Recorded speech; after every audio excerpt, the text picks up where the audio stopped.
Сурков талантливый человек. Сурков поет эти дифирамбы Путину за его исторические заслуги. Мне даже не интересно думать про какого-то Суркова. Именно это бесконечное ощущение собственного превосходства выдает в Суркове человека, который страдает от скрытого комплекса неполноценности.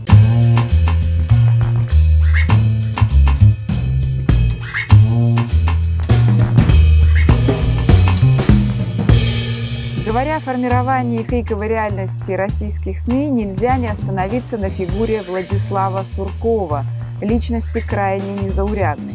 Причудливым образом его карьера совпала с распадом Советского Союза под начальством Михаила Ходорковского в структурах ВЛКСМ. В его портфолио такие звонкие названия, как Минотеп, Альфа-банк, ОРТ, пока в 1999 году он не оказывается помощником Волошина в администрации президента. И тут его талант расцвел в полную силу. Хорошо известна его книга «Около ноля», которую в 2011 году поставил Кирилл Серебренников, который сегодня находится под следствием. Его характеризуют как человека талантливого и одаренного собеседника. За Владиславом Сурковым прочно закрепился образ серого кардинала.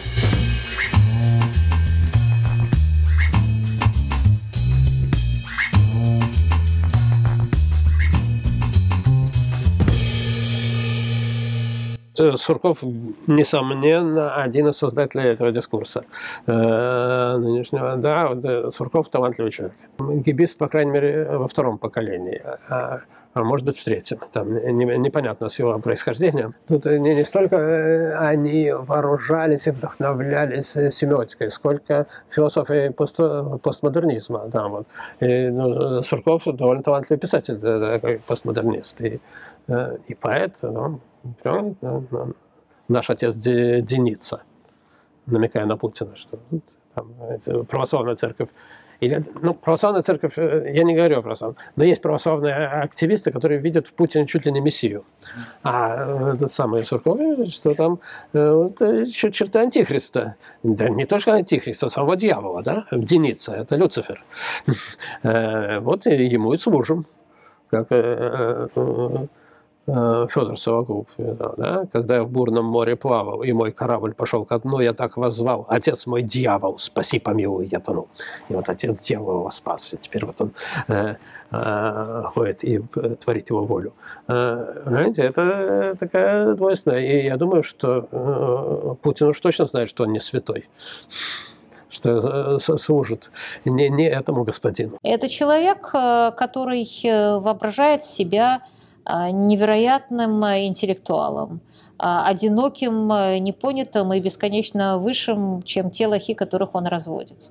Именно это бесконечное ощущение собственного превосходства выдает в Суркове человека, который страдает от скрытого комплекса неполноценности. Сурков, который теперь потерпел, конечно, большое поражение какое-то аппаратное и перестал быть таким лидером, аппаратным лидером контроля над всей внутренней политикой и превратился в путинского легата в Донбассе. Очевидно, что он очень талантливый человек, очень умный, но самое главное, что и эффективный, и очень активно работающий, но таких людей в системе много. Его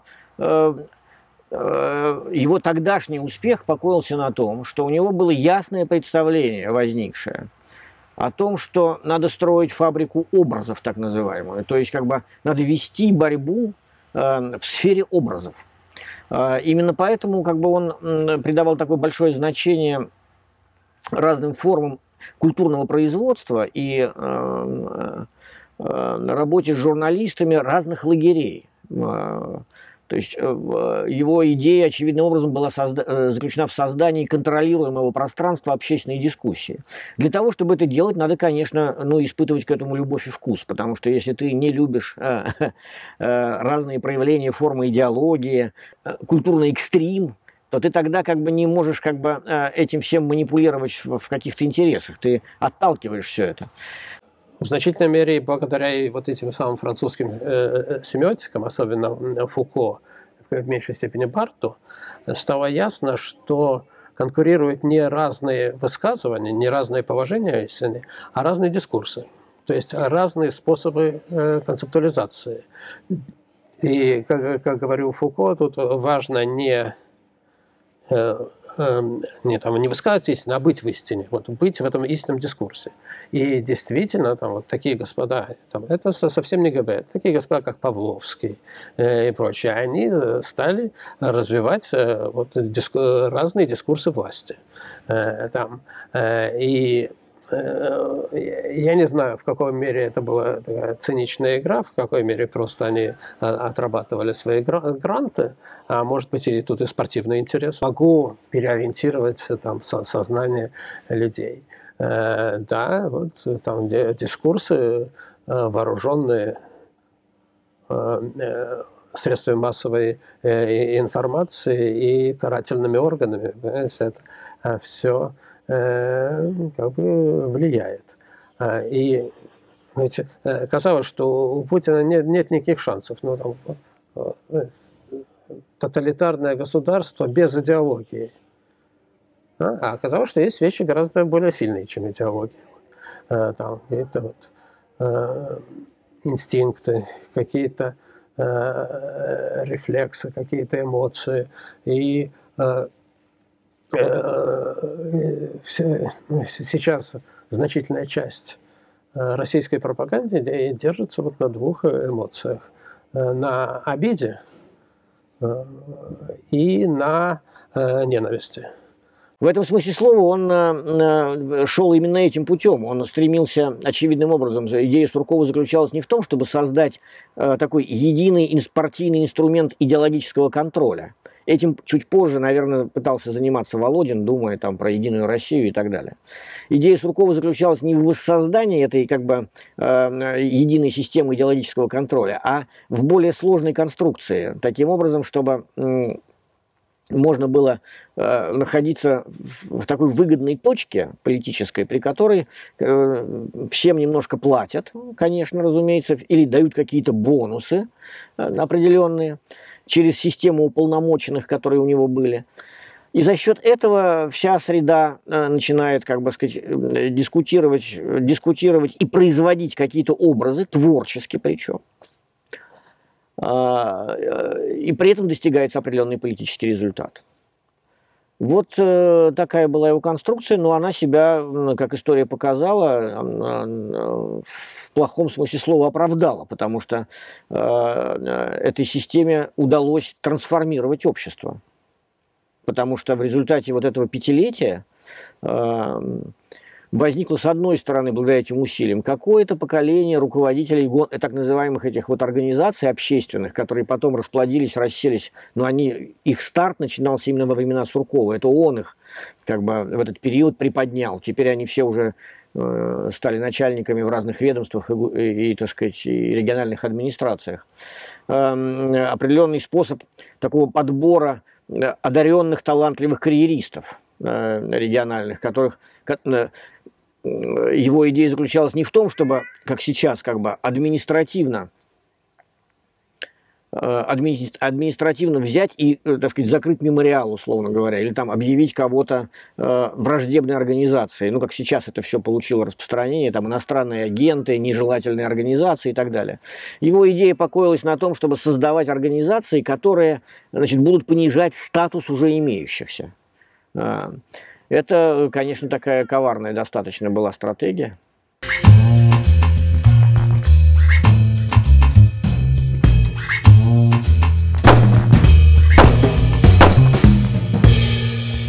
Владислав Юрьевич Сурков не зря потратил время. Используя свой талант и неординарный подход, он сумел создать в России новую систему общественной жизни и информации. В отличие от способов, которые зачастую практикуют силовики, Владислав Сурков предпочитал договариваться. За ним закрепилась слава манипулятора и кукловода, и он потратил немало усилий, чтобы создать зловещий образ мистификатора. Диссиденты и оппозиционные политические деятели, в том числе Борис Немцов, обвиняли Владислава Суркова в подтасовке результатов выборов, в кампании против общественных организаций. в уничтожении политической конкуренции, а также в создании молодежных бригад штурмовиков, в том числе движение «Наше». Сурков в данном случае был пользователем. Сурков никогда не был допущен в главный круг, в круг, где, собственно, там делались большие деньги. Сурков не наблюдал над нефтью, не наблюдал над газом. Сурков занял, поскольку он был не свой, поскольку он вообще пришел из Минотепа, да, он занял свою привилегированную позицию, которая заключалась в том, чтобы пугать Владимира Владимировича оранжевыми революциями и осваивать на этом бюджеты. Собственно, вот Сурков чем отличается от Вильяма Менценберга или Геббельса или других известных пропагандистов, мастеров пропаганды? У тех были идеологические мотивы. У Суркова, конечно, не было никаких идеологических мотивов. Почитайте «Около нуля». Да, это история про подонка, который разводит лохов ради денег. А вот в этом смысле немножечко, конечно, обидно, что вот гораздо меньше было бы вреда России, если бы Суркова поставили не на пропаганду, а вот на нефть бы его поставили. И, во-первых, у него денег было бы гораздо больше, чем то, что можно было освоить на борьбе против оранжевой революции и так далее. А во-вторых, не было бы надобности пугать Владимира Владимировича всеми этими ужастиками. Все это возможно было в значительной степени реакцией на события Первого Майдана, то есть на оранжевую революцию 2004 года в Украине, когда Кремль увидел какую-то ситуацию дестабилизации и решил принимать меры. Но, тем не менее, фактом является то, что здесь впервые в этот период мы видим все те элементы, которые позже стали, уже после Крыма, вышли на международный уровень. В этот сурковский период впервые под контролем Кремля появились действия по взлому ящиков, почтовых ящиков политических деятелей, по троллингу специальными небольшими группами в живом журнале тех или иных представителей демократического лагеря. Это делала определенная группа, которая там вышла из среды каких-то геймеров там, и интернетчиков раннего поколения, которые включились под эгидой Кремля, под эгидой Суркова в это занятие. В этот же период сформировалась такая особая система внешнеполитической пропаганды, которая активно потом сработала, консолидирована во время Грузинской войны. Потому что здесь требовалось перетолковывать все события и активным образом. И это уже были не просто точки зрения журналистов разного лагеря на разные события, где потребитель медиапотребитель мог сделать собственный выбор, наблюдая за точками зрения. Здесь уже имелась такая целая организованная фейковая система, которая работала. Вот между 2005 и 2008 годом все это сложилось.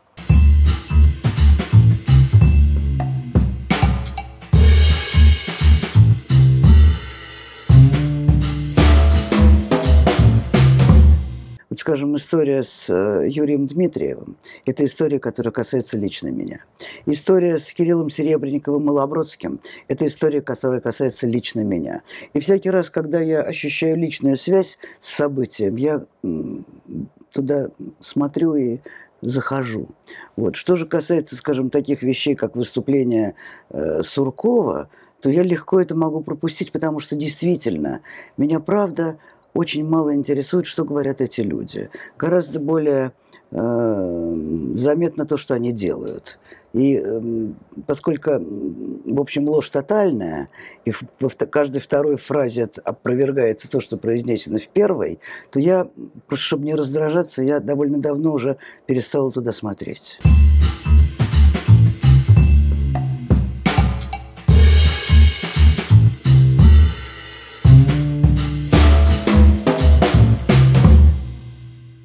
Конечно, одним из самых главных достижений Владислава Юрьевича Суркова стало создание фабрики троллей. Идея создания интернет-бригад, получивших название «Виртуального ока старшего брата», появилась в Кремле на фоне страха перед оранжевыми революциями. Ностальгия по СССР, по сталинскому порядку, культ Путина, ксенофобия и гомофобия. Преследование инакомыслящих, диссидентов и либералов, перебежчиков, а также обвинение инакомыслящих в русофобии – вот основной инструментарий, с помощью которого тролли вытеснили из живого журнала живую дискуссию. Вообще троллинг обозначает ловлю дурной рыбы на блесну. Задача тролля – обескуражить, смутить, разозлить человека, заставить его оправдываться и тем самым унизить его публично. Технология троллинга выросла до промышленных масштабов уже благодаря Пригожину и Ольгинской фабрике троллей и стала незаменимым звеном в производстве и распространении фейковых новостей.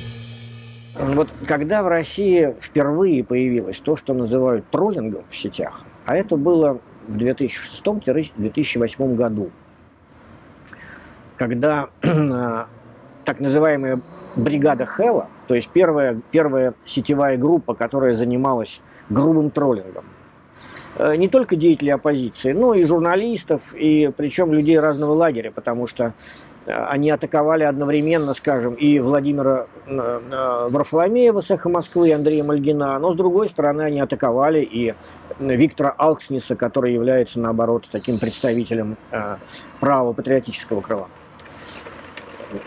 Они что делали? Они сначала писали им в комменты в ЖЖ, на которые все смотрели шокирующе, потому что это был стиль такой агрессивного блатного языка, рассчитанного на унижение. И для них это была форма игры, сетевой игры. Потому что занимались этим люди достаточно образованные. Они, в общем-то, были историки по образованию или филологи, то есть люди, чувствующие язык. Они опирались на так называемый язык подонков, который до этого сформировался в сетях. Но они к нему прибавили там известную агрессивность и такую насыщенность грубой очень такой полубандитской лексикой, которую можно встретить только уже в специальных бандитских кругах. И на это реагировали все панически. Вот, например, Алкснес, увидев это у себя, он написал им: как вы смеете со мной так? Я вообще чиновник класса А. То есть они продолжали над ним хохотать. Он не понимал, что с ним ведется сетевая игра людьми, которые вовсе не являются этими самыми троллями. Он думал, что на него напали вот какие-то реальные возмутительные бандиты. Вот, или какие-то хулиганы, так сказать, реально пишут. Вот. Когда мы говорим о преступном государстве, то предполагается, что здесь преступен государственный аппарат. Но Карл Ясперс, выдающийся немецко-швейцарский философ, когда он анализировал ситуацию в нацистской Германии, делает различие между государством, совершающим преступлением, и преступным государством, которое может не совершать преступления, но оно все равно преступное государство. И так вот, я бы сделал здесь еще один шаг. Преступное государство может быть не так плохо, как преступное общество. И это, кстати, и нацисты хотели, что ответственность лежит не на гестапо, не на СС, не на национал-социалистической партии, а мы все. И там, когда победили Францию, товары французские, это было ликование на улице, весь народ ликовал. Там, более того, где-то еще зимой 1945 года подавляющее большинство немцев абсолютно за Гитлера. Но тут важен временной фактор. Все-таки нацистский режим продержался всего 12 лет. И эти люди как называют, потом вспоминают. И летом 1945 года казалось, что вообще нет нацистов. Никто не за Гитлера. Вообще мы ничего не делали, это вот там эти самые какие-то преступники. Вот. Гитлер что? Это вот этот самый обугленный этот трупик там. Никто его не любит. Вот. Но господин Путин и его окружение, конечно, учитывает это. И поэтому им важно, чтобы все общество гораздо более глубинным образом, чем это было в Германии, впитала в себя вот эту идеологию. Я говорил о обиде и ненависти, но это только одна сторона. На обиде и ненависти надстраивается гордость. Вот мы такие уникальные. Мы великая страна там.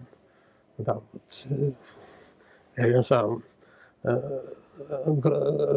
Грузия на нас напала, так мы им так показали. Там эти самые фашистские молодчики там на Майдане что-то хотели устроить, ну так мы им это самое Крым.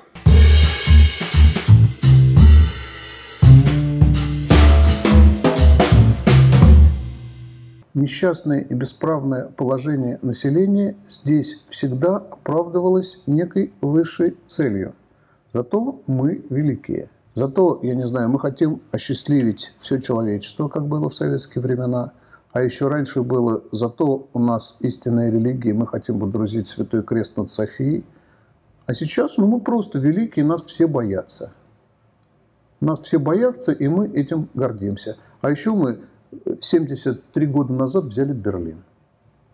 А еще мы 57 лет назад первые полетели в космос. Других, по-моему, поводов для национальной гордости не нашлось, но поэтому обходится чем есть. Ничего тут нету.